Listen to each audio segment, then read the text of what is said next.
Page 9, Song of the Cello. This piece uses the left hand. And they show on page 8 an example. Again, I don't like their picture. I don't agree with that at all. When you put the left hand up to the keyboard, your wrist needs to be fairly straight. Don't do this. Your hand does not need to be straight into the keyboard. The wrist needs to be straight. Don't be doing this anymore. Ew. You have to a little bit sometimes, but no. Just your hand is like so. It's nice and comfortable. And I haven't explained everything before because there's just too much to explain. I mean, I explained a whole lot of stuff and you'll forget most of it, I'm sure, but I'll keep going over it and over and over. But we still have more stuff to cover. Now, they keep putting in these examples up the scale and down the scale because that leads to the question, what's a scale? And I don't want to explain scales yet. Let's just say you got low notes and you got high notes. And if you go from the low notes to the high notes, you're going up. If you go from the high notes to the low notes, you're going down. That's it. Don't worry about up the scale or down the scale. You either go up the keyboard or down the keyboard. You'll notice in the music a lot of times the notes, because they'll go up the staff or down the staff, that's going up the keyboard or down the keyboard. You'll learn to recognize these patterns, but don't worry about it. I would rather you know the names of the notes in the music and you know the names of the keys on the piano and you simply match them. Yeah. So let's talk left hand. Now left hand's going to play the stuff in the bottom staff, and that's going to be the bass clef. Remember the bass clef. So look at the bottom, page 8. The last line there where it says third, whatever the third is, I don't know. The first note there, it's on a little line above bass clef. That note, that is middle C. We've already had middle C. We had it in the right hand. The middle C, and for the upper staff, that was on a line right below treble clef. Well, here it's on a line right above bass clef. It's the same note. And that is why it's called middle C. It is in the middle of this thing we call a grand staff. Middle C is in the middle of the grand staff in the written music. It just happens to be this C on the piano. It's not the middle of the piano, it just happens to be the C. Sort of in the middle where you're sitting, I guess. And you can play with either hand. Of course, you can play any notes with either hand. Big deal. Okay.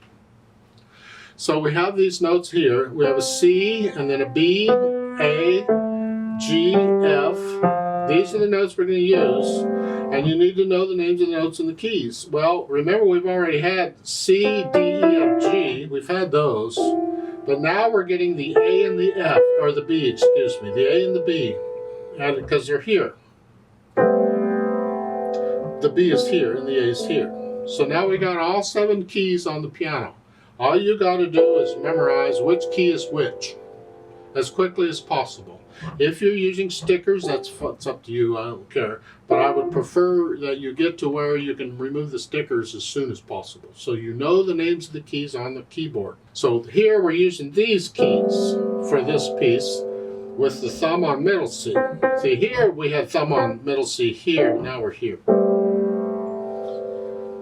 And that's what we're doing. And you need to memorize the names of the notes in the music. And the C is here, the B is right above the top line, and then the A is the top line, then the G and the F. Just memorize them as quickly as you can. Probably other things, sentences or something that can help you memorize these, and I'll leave it up to you to search on Google for learning note names or something, and you'll run across different systems to help you memorize these notes in the music. It's kind of a personal thing on your approach you use here. See, with a little kid, I'd have to explain all this stuff to him, but for an adult, I can tell you, go look it up and find the one that works for you and use it. That's all. Now let's go through my little system for learning a new piece of music on page 9. Look it over. I see it's 4 lines long. Has the treble and bass clefs. 4/4 time signature. We've already had that. You know how that works. And I see half notes and quarter notes, and there's a whole note here and there. So we got all 3 kinds of notes now. And it's all for the left hand. You're putting your thumb here, here. And you don't need any of these other finger numbers. I would prefer you take a pencil and cross out all the other finger numbers. Please don't read finger numbers. It's a trap. I did that when I was little and first learning. I had finger numbers. I just read the finger numbers. I didn't want to learn notes. Forget that. Finger numbers were easy. Well, I get to the point where you start moving the hands around and your fingers are suddenly on different keys. Finger numbers don't work.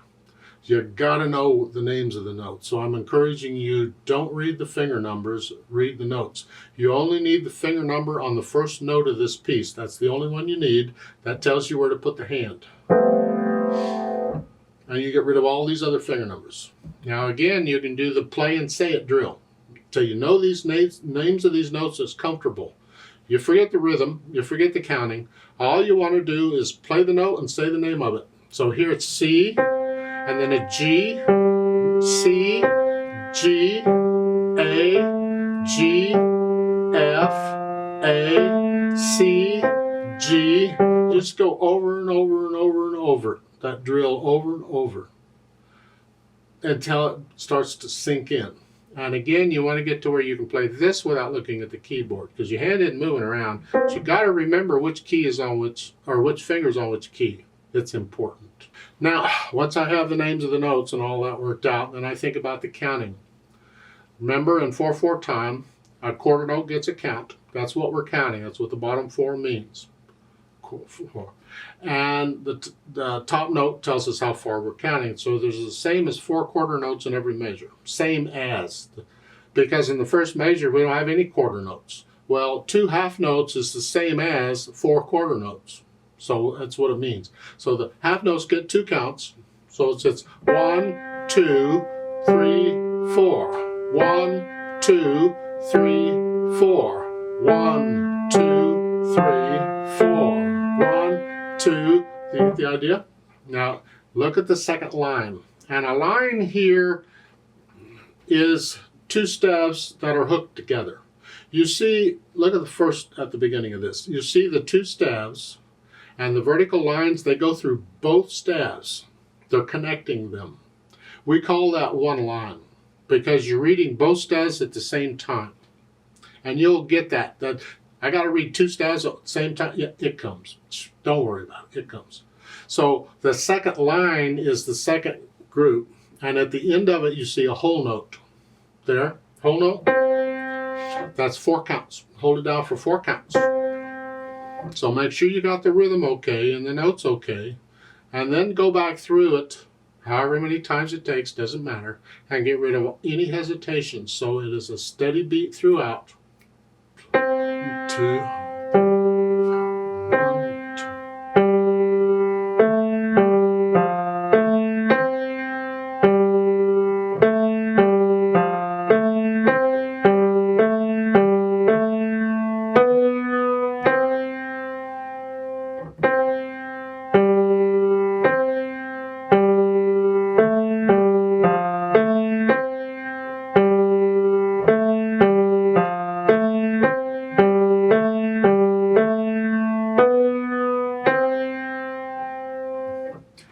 Please don't copy me.